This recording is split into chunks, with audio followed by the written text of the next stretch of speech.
नमस्कार दोस्तों, एक बार फिर से आपका स्वागत है target with Goswami YouTube channel में। मैं सुनील गोस्वामी और आज का हमारा बहुत ही महत्वपूर्ण टॉपिक है जो नई राष्ट्रीय शिक्षा नीति से जुड़ा हुआ है। ये टॉपिक बहुत ही महत्वपूर्ण हो जाता है क्योंकि शिक्षा एक ऐसा क्षेत्र है किसी भी देश के लिए, यदि शिक्षा में बहुत बड़ी क्रांति आती है, शिक्षा उसका जो शिक्षा नीति है वो अच्छी होती है, तो इससे क्या है, देश के अंदर बहुत बड़े लेवल पे जो है अच्छे काम होते हैं, लोग ज़्यादा शिक्षित होंगे, लोग जो है अच्छे रोज़गार के लिए, अच्छे बिजनेस के लिए, सभी फील्ड के अंदर जो है वो एक्टिव होंगे। सारी चीज़ें जो है इसमें अच्छे तरीके से, तो काफ़ी हमारी जो पॉलिसी थी वो बहुत साल पुरानी हो गई थी, लगभग 34 साल पहले बनी थी।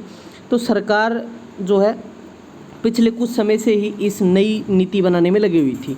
तो सरकार ने अभी नई शिक्षा नीति, इसमें क्या क्या बदलाव किए, क्या क्या चेंजिंग आएंगे, इससे क्या क्या बच्चों पे क्या प्रभाव पड़ेगा, क्या क्या हमारे लिए अच्छे इफेक्ट है, सारी चीज़ें हम इसमें डिस्कस करने वाले हैं। लेक्चर थोड़ा लंबा होगा, अंत तक देखिए, सारी चीज़ें इसमें समझ आ जाएंगी। इसमें मैं आपको जो है बिल्कुल अच्छे तरीके से क्वेश्चन भी बताऊँगा और सारी डिटेल भी बताऊँगा। तो चलिए हम देख लेते हैं बहुत ही महत्वपूर्ण शिक्षा नीति 2020। फर्स्ट हम देखते हैं, केंद्र सरकार ने जो है राष्ट्रीय शिक्षा नीति 2020 को मंजूरी दे दी है। नई शिक्षा नीति 34 वर्ष पुरानी राष्ट्रीय शिक्षा नीति 1986 का जो है स्थान लेगी। ठीक है, मतलब इससे पहली जो नीति थी 1986 वाली, उसका स्थान लेगी। क्लियर है। कैबिनेट द्वारा मानव संसाधन जो HRD मंत्रालय है, जो ह्यूमन रिसोर्स डेवलपमेंट की बात करें हम उसको MHRD बोलते हैं, तो उसका नाम चेंज करके अब क्या कर दिया, शिक्षा मंत्रालय कर दिया। क्योंकि सीधा सा पहले हम जो भी आपने देखा होगा कि हम HRD मिनिस्ट्री बोलते थे, ठीक है, HRD, लेकिन अब आगे से क्या है, उसको शिक्षा मंत्रालय या फिर सीधा शिक्षा मंत्री बोलेंगे, जो HRD मिनिस्टर है उसको। तो मंजूरी दे दी अभी। नई शिक्षा नीति के निर्माण के लिए जून 2017 के अंदर जो है पूर्व इसरो प्रमुख जो थे डॉक्टर के कस्तूरीरंगन की अध्यक्षता में एक जो है समिति का गठन हुआ। बहुत इंपॉर्टेंट क्वेश्चन बन जाता है कि कौन सी समिति का गठन हुआ था, तो आप बता दोगे, डॉक्टर के कस्तूरीरंगन जो है उनकी अध्यक्षता में एक समिति का गठन किया गया था। ये इसरो के पूर्व चीफ हैं। अब के है इसरो के, के इंडियन स्पेस रिसर्च ऑर्गेनाइजेशन की बात कर रहे हैं। ठीक है, यहाँ तक। इस समिति ने मई 2019 में राष्ट्रीय शिक्षा नीति का जो मसौदा है, मतलब पूरी जो डिटेल, सारे जितने भी डॉक्यूमेंट, वो सारी चीज़ें इन्होंने प्रस्तुत कर दी अपनी। ठीक है, अब पॉलिसी बनाने के लिए जो है इसकी समिति का गठन की बात करें तो जून 2017, और इन्होंने अपनी रिपोर्ट कब प्रस्तुत की सरकार, मई 2019 में। भाई हमने सारी चीज़ें तैयार कर ली है। अब बात करते हैं NEP 2020 के तहत केंद्र व राज्य सरकार के सहयोग से शिक्षा क्षेत्र पर देश की GDP के 6% हिस्से के बराबर निवेश का लक्ष्य। देखिए, अब सरकार ने कहा है कि हम सबसे ज़्यादा जो है इन्वेस्ट किस पे करेंगे, हमारी शिक्षा पे करेंगे। जो हमारी GDP है, हमारी GDP का कितना प्रतिशत करेंगे, 6%। ठीक है, GDP का 6% बहुत ज़्यादा मतलब हो जाएगा। यदि इतना इन्वेस्ट हो जाता है तो बहुत ज़्यादा जो है बड़े लेवल पे जो है सुधार हो जाएंगे। हम बात करते हैं हमारे GDP की, तो लगभग जो हमारी अभी फ़िलहाल जो GDP चल रही है वो 4.43% के लगभग चल रही है। तो इसका जो 6% है वो इन्वेस्ट करने की बात की जा रही है। ठीक है, आने वाले टाइम में GDP बढ़ भी सकती है, तो जो भी GDP होगी उसका 6% है वो किस पे निवेश किया जाएगा, किस पे खर्च किया जाएगा, जो है इस एजुकेशन पे खर्च किया जाएगा।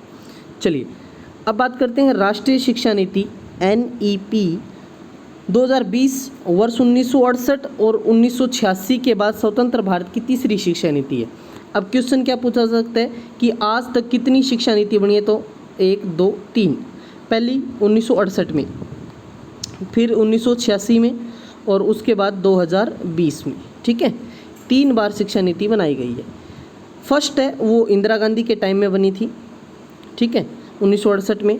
दूसरी शिक्षा नीति राजीव गांधी के टाइम में बनी थी 1986 में, और तीसरी शिक्षा नीति जो है 2020 में नरेंद्र मोदी के टाइम में बनी है। ठीक है, चलिए अब इस चीज़ को हम समझते हैं। अब देखिए, नर्सरी से 12वीं कक्षा तक की पढ़ाई 5+3+3+4 इस मॉडल पे आधारित होगी। पहले आपने देखा होगा 10+2+3 इस मॉडल पे आधारित होती थी, +2 फिर ग्रेजुएशन।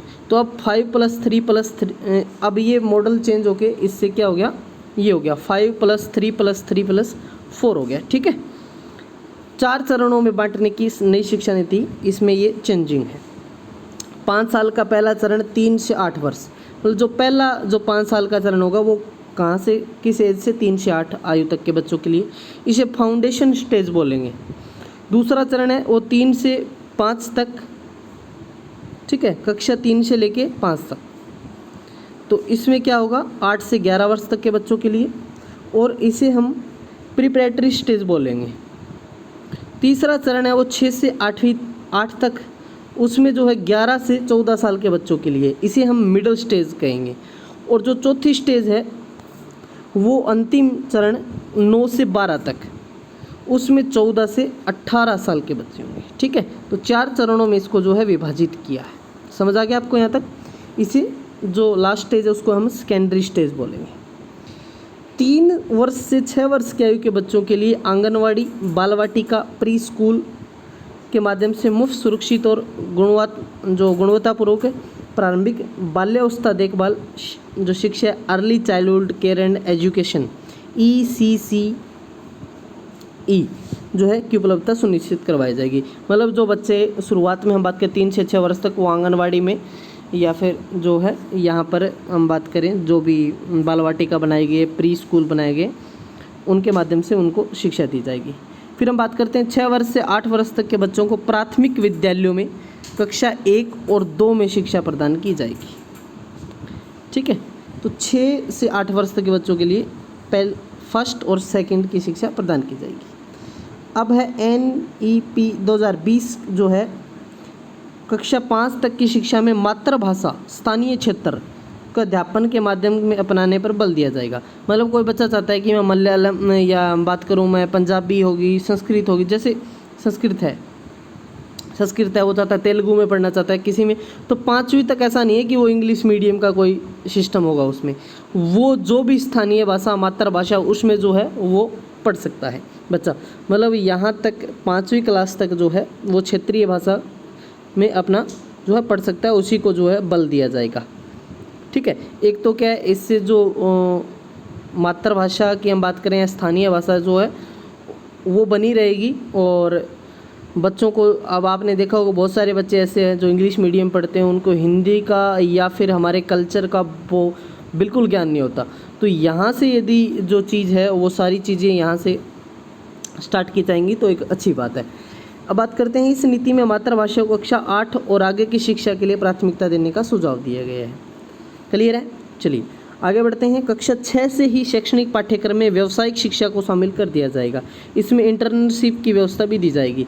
सपोज अब यहाँ समझने वाली बात है, ये क्या है, अब मान लो बच्चे ने 5वीं जो कर ली वो 6th क्लास में होगा, तो अब उसकी रुचि किसी भी चीज़ में है, चाहे योग में है, कंप्यूटर में है, किसी भी चीज़ में है, तो वो जो इंटर्नशिप लेके उस चीज़ को जो है वो कर सकता है। मतलब 6ठी क्लास से ही जो आपने देखे होंगे विदेशों में, चाहे बड़े बड़े देशों, जापान, उन देशों की बात करें तो वहाँ ऐसा नहीं है कि वहाँ इंग्लिश चलती है। इंग्लिश कोई बड़े लेवल पे नहीं है, इंग्लिश उन्हीं देशों में चलती है जो देश गुलाम रहे हैं। 15-20 देशों में इंग्लिश कोई बड़ा विस्तार नहीं है इंग्लिश का। ठीक है, आपने देखा होगा सबसे ज़्यादा चाइनीज़ यूज़ होती है। फिर हम बात करें चाहे रशियन है, चाइनीज़ है, जैपनीज़ है, सारे जो है अपनी अपनी लैंग्वेज को ज़्यादा प्राथमिकता देते हैं। तो सरकार ने भी इसी तर्ज पे जो ज़्यादा बल दिया है। ठीक है, अब कुछ लोग डिबेट कर रहे हैं कि जो है हिंदी में नौकरी नहीं मिलेगी, नौकरी के लिए इंग्लिश वाले, ऐसा कुछ भी नहीं है। हम बात करें, हाँ मानते हैं कि ज़्यादा जो है लोग प्राथमिकता देते हैं, लेकिन इस चीज़ को जो इस आइडियोलॉजी को, इस चीज़ को चेंज करना है तो कुछ तो रिफॉर्म, कुछ स्टेप तो लेने पड़ेंगे। आप IAS के एग्ज़ाम, अब लोग IAS का जो एग्ज़ाम होता है उसमें भी जो परसेंटेज है वो हिंदी मीडियम की कम है, लेकिन ऐसा नहीं है कि IAS नहीं बनता कोई हिंदी मीडियम वाला, बहुत सारे IAS बनते हैं हिंदी मीडियम के अंदर।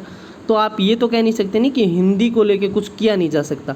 बहुत सारी मैंने आज डिबेट भी सुने तो उसमें कह रहे हैं कि नहीं ऐसा इंग्लिश वाले को प्राथमिक, अरे भाई IAS का सबसे बड़ा एग्ज़ाम है, उसमें जो है क्लियर हो रहा ये सारी चीज़ें हैं, तो ऐसा कुछ भी नहीं है। ठीक है, लोग वैसे ही बकवास की बातें करते हैं ज़्यादातर जो है।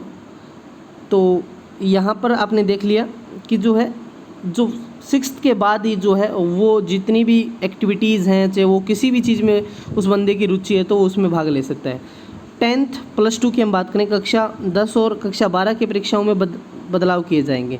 इसमें भविष्य में सेमेस्टर या फिर बहुविकल्पीय प्रश्न आदि जैसे सुधारों को शामिल किया जाएगा। अब देखिए, अब बहुत सारे अखबार करें कि 10th जो है 10th और +2 की हम बात करें तो बोर्ड 10th का बोर्ड ख़त्म, ऐसा कुछ नहीं है। वो सेम इसके अंदर जो है सेम पैटर्न, लेकिन इसमें क्या सेमेस्टर हो गया, 2 सेमेस्टर हो गए। इन दोनों के जो है प्लस करके जो है रिजल्ट निकाला जाएगा, दोनों के नंबर इसमें जुड़ेंगे, ठीक है। 10th और +2 वो सेम चीज़ें हैं ज़्यादातर, बस वही है क्या इसमें सेमेस्टर सिस्टम को जो लागू करके थोड़ा इसमें बदलाव किया जाएगा। क्लियर है यहाँ तक? हाँ, अब बात करते हैं हम छात्रों की प्रगति के मूल्यांकन के लिए मानक निर्धारण निकाय के रूप में उनको परख नामक एक नए राष्ट्रीय आंकलन केंद्र की स्थापना की जाएगी। छात्रों के मूल्यांकन के लिए मतलब वो किस चीज़ में उनकी रुचि है, सारी चीज़ें मानक निर्धारण करने हैं, तो एक परख नामक एक नई राष्ट्रीय आंकलन नेशनल असाइनमेंट सेंटर की स्थापना की जाएगी, ठीक है। ये भी बहुत अच्छी बात है। जितने भी आपने देखे होंगे कि बहुत सारी कंपनियां, जो भी बच्चे जैसे कोई बीटेक कर रहा है, पॉलिटेक्निक कर रहा है, तो बहुत सारी कंपनियां नहीं आती, तो ऐसे ही जो बच्चे स्टार्टिंग से यदि इनको जो है इनमें रुचि या एक्स्ट्रा चीज़ें इनको करवाई जाएंगी, बहुत सारी असाइनमेंट करवाई जाएंगे, तो मतलब काफ़ी अच्छा प्रभाव पड़ेगा इस चीज़ का। नई शिक्षा नीति के तहत एमफिल कार्यक्रम को समाप्त कर दिया। बहुत यहाँ पे देखने वाली बात क्या है, मैं बात करता हूँ एमफिल की। पहले क्या था, जैसे पीएचडी से पहले मान लो किसी बंदे ने एमए किया है, फिर वो एमफिल करता है, उसके बाद पीएचडी में एडमिशन, तो अब एमफिल को यहाँ कट कर दिया। अब सिस्टम क्या है, मान के चलो किसी ने बीए करनी है या फिर बीएससी करनी है या फिर बीकॉम करना है, तो वो 3 साल करेगा तो उसको डिग्री मिल गई। उसके बाद में बैंक में लग सकता है, एसएससी में जाए, बैंक में जाए, एचएससी में कहीं भी जाए, कोई दिक्कत नहीं, आईएएस की परीक्षा दे वो, तो एक ग्रेजुएशन यदि उसको नौकरी करनी है तो वो 3 साल की डिग्री लेके अपना चलता बनेगा। यदि उसको पीएचडी करनी है, यदि उसको स्कॉलर बनना है, यदि उसको मान के चलो आगे जाके जो है पीएचडी करने, रिसर्च करनी है, तो उसको फिर एक 4 साल की डिग्री करनी पड़ेगी। मतलब वो रेगुलर 4 साल, मान के चलो वो बीए कर रहा है, तो वो 4 साल जब ख़त्म होंगे तो उसको एमए की साथ में मिल जाएगी डिग्री, और वो फिर डायरेक्ट जो है पीएचडी में जा सकेगा। ऐसे ही यदि वो बीएससी कर रहा है तो वो 4 साल का करेगा तो उसको एमएससी की डिग्री मिल जाएगी, ठीक है, समझ रहे हैं आपको। या फिर वो बीसीए कर रहा है तो उसको एमसीए की डिग्री मिल जाएगी 4 साल के बाद, वो डायरेक्ट फिर पीएचडी में जा सकता है, समझ रहे ना। बीकॉम है तो फिर उसके बाद एमकॉम हो जाएगा 4 साल में। अब ऐसा, अब कुछ बच्चों के माइंड में ये दिमाग कि ग्रेजुएशन 4 साल की होगी, या ग्रेजुएशन 4 साल की होगी, तो बच्चे ऐसा कुछ भी नहीं है। अब सरकार ने बहुत अच्छी पॉलिसी बनाई है। देखिए, अब सपोज करो पहले बच्चा बीए करता था, बीए फर्स्ट ईयर में किसी कारण से वो छोड़ दिया उसने, तो क्या होता था, कुछ भी नहीं। यदि बीए दोबारा करनी तो स्टार्टिंग से करनी पड़ती थी। अब क्या है, आपको बी फर्स्ट ईयर का सर्टिफिकेट मिलेगा। यदि आपने बीए सेकेंड ईयर के अंदर छोड़ दी तो आपको डिप्लोमा मिलेगा। यदि आपने जो है बीए फाइनल जो है होगी तो आपको जो है डिप्लोमा के बाद क्या मिलेगी, आपको डिग्री मिलेगी, ठीक है। अब ये चीज़ पहले आपको जो है ऐसे ही बर्बाद जाती थी, लेकिन अब बर्बाद नहीं जाएगी, बहुत अच्छी बात है ये, ठीक है। चलिए, एमफिल को जो है अभी समाप्त कर दिया है। आगे बढ़ते हैं। राष्ट्रीय शैक्षणिक अनुसंधान और प्रशिक्षण परिषद एनसीईआरटी की हम बात करते हैं। एनसीईआरटी पैटर्न आपने देखा होगा, यूपीएससी के बच्चे भी 6 जो जितने भी यूपीएससी के लिए तैयारी करते हैं वो कहते हैं सबसे पहले आपका 6th क्लास से लेकर 12th तक जो एनसीईआरटी आपकी बड़ी बेसिक कंसेप्ट आपके क्लियर होने चाहिए। तो बेसिक जो है एनसीईआरटी द्वारा स्कूली शिक्षा के लिए राष्ट्रीय पाठ्यक्रम रूपरेखा तैयार की जाएगी। मतलब जो बच्चे हैं उनको जो है एनसीईआरटी पैटर्न अच्छे तरीके से उनको करवाया जाएगा।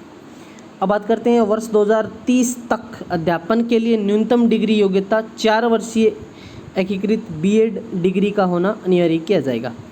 अब मैंने आपको यही बताया, इसमें वही है, बीए के बाद यदि बीएड है वो 2 साल करके, 4 वर्षीय प्लान इसमें है कि वो रेगुलर करे, ठीक है, 4 साल। अब बच्चा डिग्री चाहिए तो सीधी 3 साल, इसमें ऐसा नहीं है, मैंने बताया आपको कि 4 साल लग रहे हैं डिग्री में, तो इसमें बीएड डिग्री का होना अनिवार्य किया, मतलब आगे जो है बीएड इसमें जो न्यूनतम डिग्री के साथ साथ ये योग्यता होनी चाहिए। NEP 2020 के तहत स्नातक पाठ्यक्रम में महत्वपूर्ण सुधार। 3 या 4 वर्ष के स्नातक कार्य में छात्र का कई स्तरों के पाठ्यक्रम को छोड़ सकेंगे, उन्हें उसी के अनुरूप डिग्री या प्रमाण पत्र दिया जाएगा। मैंने बता दिया 1 वर्ष के लिए सर्टिफिकेट मिलेगा, 2 वर्ष के लिए एडवांस डिप्लोमा, 3 वर्ष के लिए स्नातक डिग्री और 4 वर्ष के लिए शोध के साथ स्नातक, मतलब PhD के लिए जो है वो क्वालिफाई हो जाएगा। ठीक है, चलिए चिकित्सा एवं कानूनी शिक्षा को छोड़कर पूरे उच्च शिक्षा क्षेत्र के लिए एक एकल निकाय के रूप में भारत उच्च शिक्षा आयोग higher education commission of India HECI का गठन किया जाएगा। बहुत इंपॉर्टेंट है। ठीक है, तो ये इसका जो है हायर एजुकेशन के इसका गठन किया जाएगा। अब बात करते हैं शिक्षा का संवैधानिक प्रावधान। शिक्षा समवर्ती सूची का एक सब्जेक्ट है। ठीक है, 1976 से पहले शिक्षा राज्य सूची का विषय था, लेकिन 1976 में जो है इसको किसमें समवर्ती सूची का विषय बना दिया। लेकिन 1976 में है कौन सा संविधान संशोधन था? 42वां संविधान संशोधन। जिन 5 विषयों को राज्य सूची से हटाकर समवर्ती सूची में डाला गया उनमें शिक्षा भी शामिल थी। गौरतलब है कि समवर्ती सूची में शामिल विषयों पर केंद्र और राज्य मिलकर काम करते हैं, मतलब दोनों जो हैं इस पर काम करते हैं। पहले ये राज्य सूची में आता था, लेकिन अब समवर्ती सूची में आता है तो राज्य और केंद्र दोनों काम करते हैं।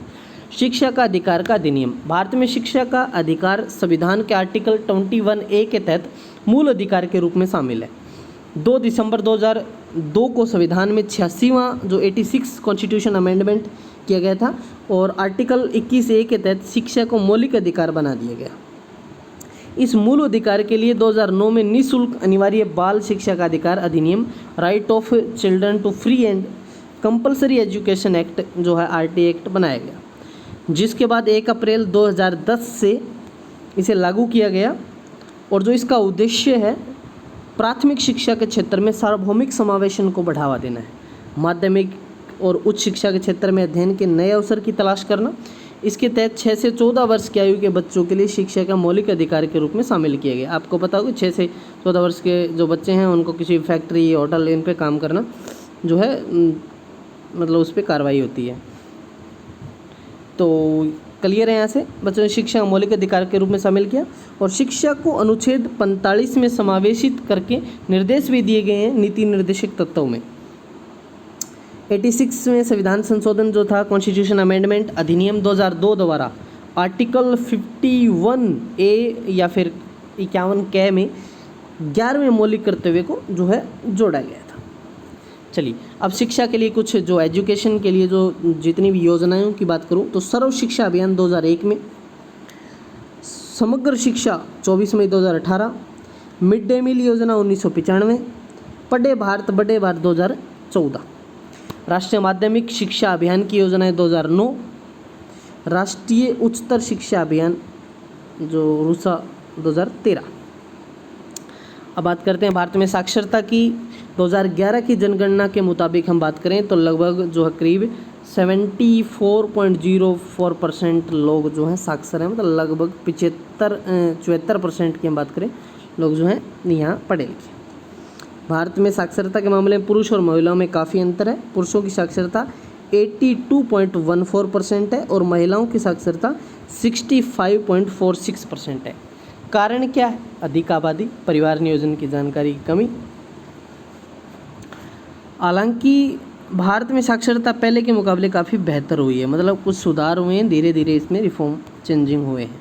आज़ादी के वक्त भारत की साक्षरता 12 से 18% थी। हरियाणा की बात करूं तो हरियाणा बना तो उस टाइम हरियाणा की साक्षरता 20% थी। अब हरियाणा की साक्षरता 75.06% है, 75%। ठीक है। उत्तर प्रदेश की कुल साक्षरता की हम बात करें तो उत्तर प्रदेश की मैंने यहाँ पे इसलिए बताई क्योंकि जो है 22 करोड़ पॉपुलेशन है यहाँ पे, 67.70%। अब यही है कि आबादी को भी हमें कंट्रोल करना है क्योंकि हम दूसरे नंबर पे हैं, सबसे ज़्यादा हमारे यहाँ जनसंख्या है दूसरे नंबर पे, पहले पे चाइना है। पुरुष साक्षरता की बात करें तो यहाँ की 77.30 है और महिला की 57.2% है। ठीक है। अब बात करते हैं कोविड-19 के समय शिक्षा के लिए प्रयास क्या क्या किए गए, क्योंकि स्कूल, कॉलेज, जितने भी इंस्टीट्यूशन जो भी हैं सारे बंद हैं। तो राज्यों और केंद्र शासित प्रदेशों ने विभिन्न पहलों के माध्यम से छात्रों को घर बैठे डिजिटल शिक्षा की सुविधा प्रदान की। इनमें से कुछ इस प्रकार है, जैसे social media interface for learning engagements जो है स्माइल की हम बात करें, social media interface for learning smile Rajasthan ने शुरू किया। प्रोजेक्ट होम क्लासेज जम्मू ने शुरू किया। पढ़ाई तोहार दवार छत्तीसगढ़ ने शुरू किया। उन्नयन पहल बिहार ने। मिशन बुनियाद एनसीटी दिल्ली ने। केरल का अपना शैक्षणिक टीवी चैनल है काइट विक्टर्स, उस पर उनका जो है स्टडी का जो करवाया जाता है।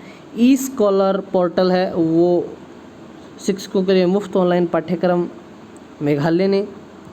चलिए शिक्षा का कुछ इतिहास जान लेते हैं। मैंने सारी चीज़ें इसमें लगभग जो है कवर की हैं, और लास्ट में मैं आपको जितने भी जो आप क्वेश्चन चाहते हैं वो क्वेश्चन भी मैं आपको सबको बता दूंगा। चलिए आधुनिक भारत में शिक्षा के विकास की बात करें तो वैदिक काल में शिक्षा का माध्यम संस्कृत भाषा को माना जाता था। किसको माना जाता था? संस्कृत भाषा को। गुप्त और मौर्य काल में शिक्षा का माध्यम प्राकृत भाषा को माना जाता था।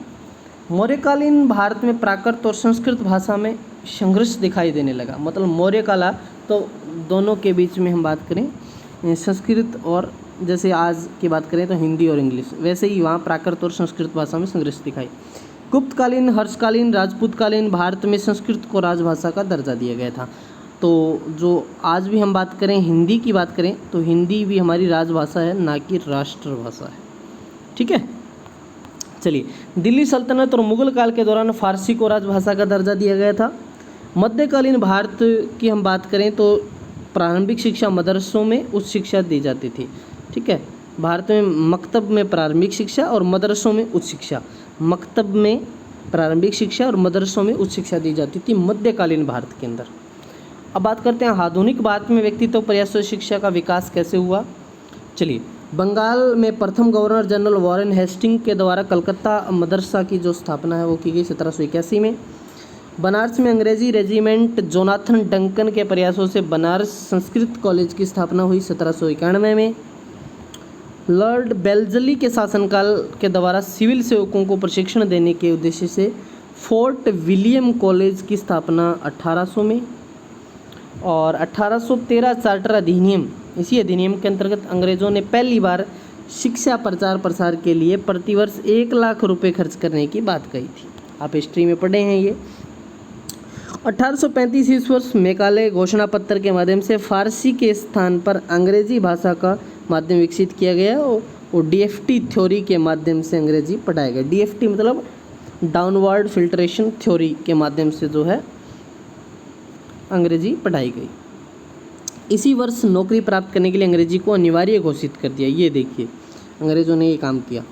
सामूहिक प्रयास से शिक्षा का विकास 1819 में वुड्स डिस्पेच ने, 1882 में हंटर आयोग ने, 1902 से 4 रेले आयोग और विश्वविद्यालय अधिनियम, और 1913 में गोखले रिपोर्ट, 1917 में सैंडलर आयोग, और 1935 से 37 में वृद्धा बुनियादी शिक्षा, 1948 में राधा कृष्ण आयोग। ये सारे शिक्षा के लिए जो है एक मिलकर जो प्रयास था। लॉर्ड डलहौजी के समय में शिक्षा का सभी क्षेत्र पर रिपोर्ट प्रदर्शित करने के लिए वुड के नेतृत्व में शिक्षा के संदर्भ में योजना प्रस्तुत की गई, जिसे शिक्षा का मैग्ना कार्टा भी कहा जाता है। इसी के सुझाव के परिणाम स्वरूप 1857 में कलकत्ता, बम्बई, मद्रास विश्वविद्यालय की स्थापना की गई 1854 के अंदर। ठीक है। चलिए आगे देखते हैं हम। लॉर्ड रिपन प्राथमिक शिक्षा के क्षेत्र में सुझाव देने के उद्देश्य से हंटर की अध्यक्षता में एक आयोग का गठन किया गया, जिसके सुझाव के परिणामस्वरूप 1882 में पंजाब विश्वविद्यालय की स्थापना हुई। लॉर्ड कर्जन उच्च शिक्षा पर सरकारी नियंत्रण स्थापित करने के उद्देश्य से रेले आयोग 1902 का गठन किया गया, जिसके द्वारा प्रस्तुत जो सुझाव के आधार पर विश्वविद्यालय अधिनियम बनाया गया 1902 से 1904। समस्त भारत के में प्राथमिक शिक्षा को निःशुल्क बनाने के उद्देश्य से एक रिपोर्ट प्रस्तुत की गई, लेकिन प्रथम विश्व युद्ध के कारण ये रिपोर्ट बीच में अटक गई थी 1913 में। कलकत्ता विश्वविद्यालय में दोषों को दूर करने के लिए सैंडलर आयोग का गठन किया गया और इंटरमीडिएट शिक्षा प्राप्त करने की बात कही 1917 में। शिक्षा को प्रांतीय सूची का विषय बनाया जाना चाहिए। प्राथमिक शिक्षा क्षेत्र में आए दोषों को दूर करने के लिए उद्देश्य से गुजरात में विरदा नामक स्थान पर अखिल भारतीय सम्मेलन का आयोजन किया गया था। 1935-37 जहाँ जाकिर हुसैन समिति के द्वारा प्रस्तुत किया। इसके अनुसार प्राथमिक शिक्षा मातृभाषा में होनी चाहिए। छात्रों की अभिरुचि के अनुसार प्राथमिक शिक्षा की निःशुल्क बनाया जाना चाहिए। 1948 इसी आयोग के द्वारा प्रस्तुत रिपोर्ट के आधार पर प्रशासनिक सेवा के लिए स्नातक योग्यता अनिवार्य, मतलब ग्रेजुएशन 48 में ग्रेजुएशन योग्यता निर्धारित की गई। शिक्षा को समवर्ती सूची का विषय बनाया गया। विश्वविद्यालय के मार्गदर्शन के लिए यूजीसी का गठन किया जाना चाहिए था। भारत में अंग्रेजी शिक्षा का प्रारंभ लॉर्ड मेकाले ने किया और बनारस हिंदू विश्वविद्यालय का शिलान्यास मदन मोहन मालवीय ने किया। इंपॉर्टेंट क्वेश्चन है, दोनों पूछे जाते हैं एग्जाम में, ठीक है। तो ये थे, कुछ हिस्ट्री भी बता दी और करंट की पॉलिसी भी। अब हम बात करते हैं क्वेश्चनों की, क्योंकि ज़्यादातर बच्चों का मन क्या रहता है, क्वेश्चन करें सर। चलिए फर्स्ट क्वेश्चन की बात करूं तो भारत के इतिहास में अब तक कितनी बार शिक्षा नीति आई है, तो आप कह दोगे जी 3 बार आई है। कितनी बार आई है? 3 बार। कौन कौन सी बार आई भाई? 1968 में इंदिरा गांधी के टाइम में, 1986 में राजीव गांधी के टाइम में और 2020 में मोदी के टाइम में। पहला प्रश्न क्लियर है आपका, 3 बार आई है। चलिए अब क्या था, जो ये 1986 में जो शिक्षा नीति आई उसमें कुछ बदलाव कब किए गए ये पूछ ले तो 1992 में इसमें कुछ चेंजिंग की गई थी। 1986 शिक्षा नीति में बदलाव कब किया गया कुछ, तो 1992 में। चलिए आगे बढ़ते हैं। कितने साल बाद देश में एक नई शिक्षा नीति लागू की गई है, तो आप बता दो कि 34 साल बाद नई शिक्षा नीति, क्योंकि 1986 + 34 तो कितने हो गए भाई, हो गए ना 20, ठीक है, जोड़ो घटा कर लिया। तो 34 साल बाद जो है नई शिक्षा नीति लागू हुई। अब अगला क्वेश्चन नंबर 3। अब जो मानव संसाधन मंत्रालय HRD उसको क्या कहते हैं, सीधा ही अब क्या बोलेंगे इसको, शिक्षा मंत्रालय। तो वर्तमान में भारत का शिक्षा मंत्री कौन है ये पूछ लें आपसे, तो ये है भाई रमेश पोखरियाल निशंक, ठीक है। चलिए अगला क्वेश्चन देखते हैं। किसकी अध्यक्षता में विशेषज्ञों की एक समिति ने नई शिक्षा नीति 2020 का मसौदा तैयार किया, तो मैंने बताया था कि ये 2017 से ही जो पूर्व इसरो चीफ थे जिनका क्या नाम था, के कस्तूरीरंगन, ठीक है। चलिए अगला क्वेश्चन। नई शिक्षा नीति में क्लास में जो हिंदी मातृभाषा स्थानीय क्षेत्रीय भाषा माध्यम की जो पॉलिसी कहाँ तक रखी गई है, 5वीं क्लास तक, ठीक है। इसमें स्थानीय भाषा और मातृभाषा की बात कही गई है। चलिए आगे बात करते हैं। अगला क्वेश्चन है हमारा, वो है कि किस साल तक स्कूली शिक्षा में 100% GER का मतलब होता है ग्रोस इनरोलमेंट रेशो के माध्यमिक स्तर तक एजुकेशन फॉर ऑल का लक्ष्य रखा गया है। कौन सी? माध्यमिक शिक्षा स्तर तक का जो लक्ष्य रखा गया है 100% GER का मैंने आपको मतलब बताया कि होता है ग्रोस इनरोलमेंट रेशो के साथ माध्यमिक स्तर एजुकेशन फॉर ऑल का लक्ष्य कब तक का रखा गया है? 2030 तक का। और किस साल तक उच्च शिक्षा में 50% GER ग्रोस इनरोलमेंट रेशो पहुंचाने का लक्ष्य है, तो ये है उच्च शिक्षा की बात करें 2035 तक, और मध्य जो माध्यमिक स्तर है वो 2030 तक, ठीक है। अब बात करते हैं नेक्स्ट क्वेश्चन की बात करें हम, तो नई शिक्षा नीति का लक्ष्य किस वर्ष तक 3 से 18 आयु वर्ग के प्रत्येक बच्चे को गुणवत्तापूर्ण शिक्षा प्रदान करना है। भाई 3 से 18 साल, 3 साल का बच्चा होता है और 18 साल में युवा बन जाता है, तो ये 2030 तक इनको जो है एक अच्छी क्वालिटी के एजुकेशन का जो है प्रावधान किया गया। चलिए आगे बढ़ते हैं हम। हाँ, नेक्स्ट क्वेश्चन की हम बात करें कि GDP का कितना % खर्च करेंगे, तो अब मैंने आपको बताया था हमारी जो GDP है वो है 4.43%, इसका 6% खर्च करेंगे भाई, ठीक है। चलिए वेरी गुड। नेक्स्ट हम बात करते हैं किस क्लास से वोकेशनल कोर्स शुरू किए जाएंगे। तो 6th क्लास से, छठी से वोकेशनल एंटरप्रेन्योरशिप, जो इंटर्नशिप भी लगेगी इसमें, जिसकी रुचि है उसमें जा सकता है। आगे बढ़ते हैं। नई शिक्षा नीति में किस कोर्स को निरस्त कर दिया? किसको कर दिया भाई? कमेंट करके बता भी सकते हो आप, लेकिन मैं ही बता देता हूँ आपको। एमफिल ख़त्म कर दिया। ठीक है। नई शिक्षा नीति के अनुसार अब पीएचडी करने के लिए क्या अनिवार्य कर दिया? पीएचडी करनी है तो भाई 4 साल की डिग्री लेनी पड़ेगी। मतलब 4 साल, जैसे बीए कर रहे हो तो लगातार 4 साल करोगे तो साथ में एमए वाली मिल जाएगी और फिर पीएचडी में चले जाना है। ठीक है, पीएचडी। ठीक, चलिए अब बात करते हैं, लास्ट पर्सन आपका। नई शिक्षा नीति के अनुसार अब स्नातक कितने वर्ष का कर दिया गया है? तो स्नातक एज ग्रेजुएशन तो वही 3 साल की है, लेकिन पीएचडी करनी है तो ग्रेजुएशन 4 साल की करनी पड़ेगी। नौकरी करनी है तो 3 साल की है। इसमें कोई डाउट नहीं रहना चाहिए आपको किसी बात का। समझ आ गया भाई? चलिए, तो ये था हमारा बहुत ही महत्वपूर्ण टॉपिक। आशा करता हूँ आपको बिल्कुल अच्छे समझ आएगा। किसी प्रकार कोई डाउट हो तो आप कमेंट कर सकते हैं। वीडियो को ज़्यादा से ज़्यादा शेयर करें, ठीक है, और लाइक कमेंट करना ना भूलें। Thank you.